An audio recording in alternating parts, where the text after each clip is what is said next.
Kokie tai yra žmonės, tarkime, Ukrainoje, kas tokie įstojo 14 metais, nes atėjo rusai, jie galvojo, kad tenais niekas nesipriešins visiškai, nes ten buvo sistemingai 10 metų griaunama viskas. Viskas buvo sugriauta. Reikia užvesti tanką, nėra, varikliai pavogti. Ten kažkur tai atėjo 140 000 savanorių po Maidano, sako, norime kariauti.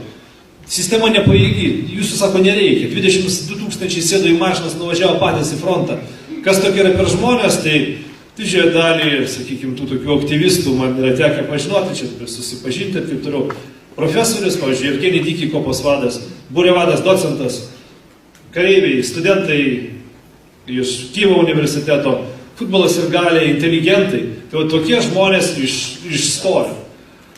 Prie vienos gyvenvietės sulaikė, tarkime, Kontimirovo divizija, pas rusus, tankų divizija, tai yra elitinė divizija, sulaikė 40 savanorių, tai paprasti tokie kaip jūs, žmonės, kurie buvo paruošti 2-3 dienos, turėjo granasvaidžius ir 16 desantininkų, kiti pabėgo. Tai va, tokia formuotė sugebėjo sulaikyti šarvuotas kolonas. Tai įrodo, kad jeigu tu turi širdį, turi valią priešintis, norą, daug ką gali pasiekti.